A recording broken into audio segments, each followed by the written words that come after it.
A ver, cuando escuchamos la palabra arrepentimiento, ¿qué es lo primero que se nos viene a la cabeza? Para muchos, seguro son imágenes de culpa, de tristeza, de remordimiento.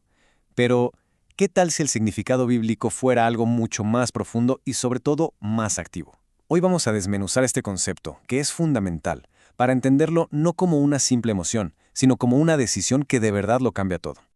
Para que quede súper claro, vamos a seguir esta ruta. Primero, vamos a explorar cuál es el problema de raíz. ¿Por qué necesitamos esto?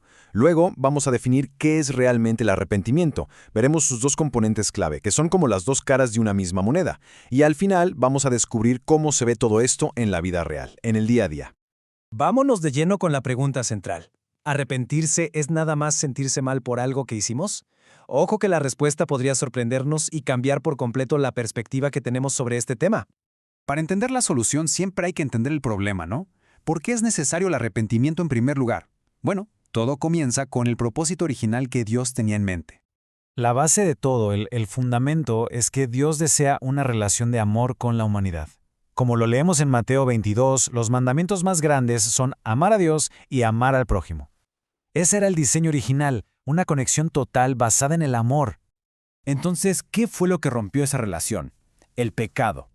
Pero a ver, no pensemos en el pecado como una simple lista de malas acciones. Bíblicamente es algo mucho más profundo. Es anarquía. Es el acto de rechazar la autoridad de Dios para declararse uno mismo rey o reina de su propia vida.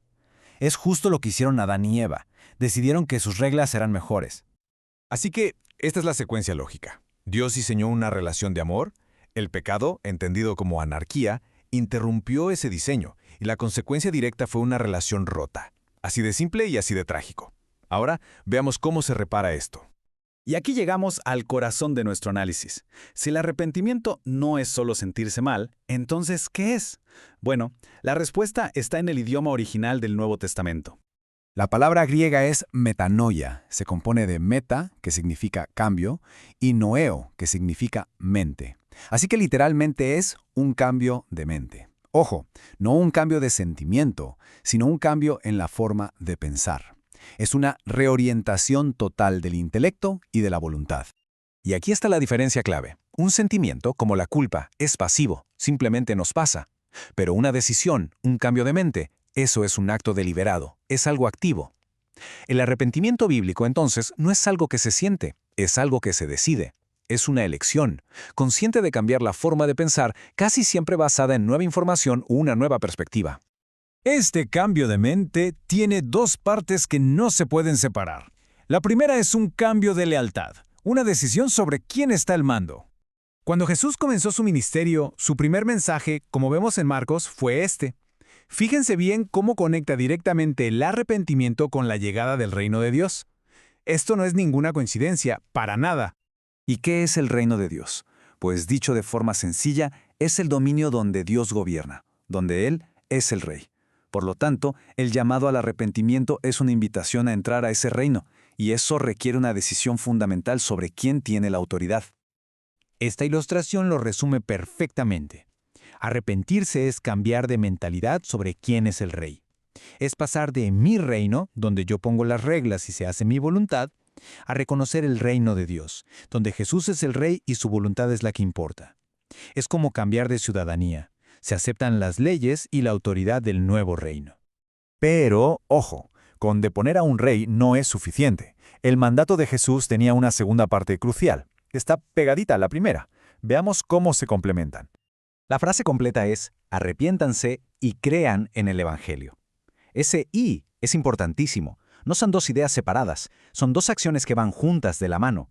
El cambio de mente tiene que ir acompañado de la fe en un mensaje muy específico. La palabra evangelio significa literalmente buenas noticias. ¿Pero buenas noticias sobre qué?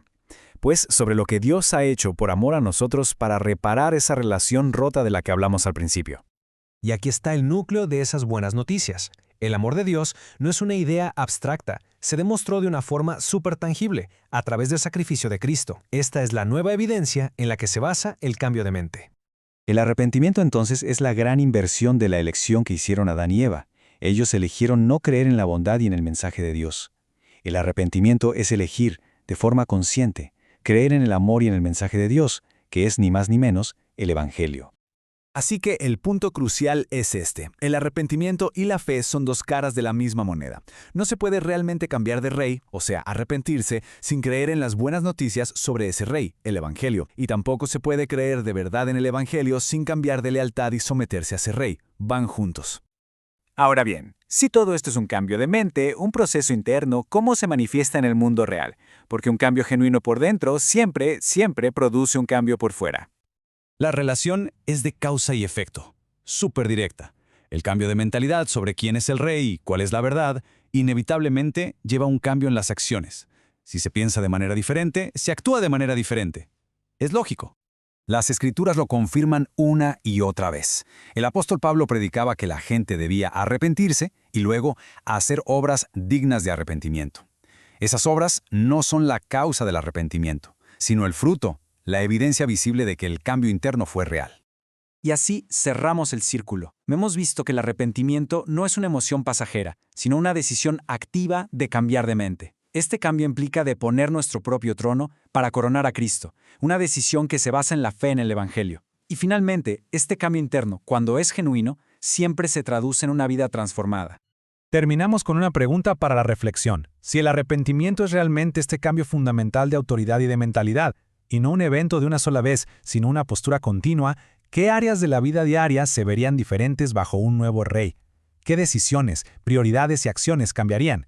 Esa es la verdadera medida del arrepentimiento.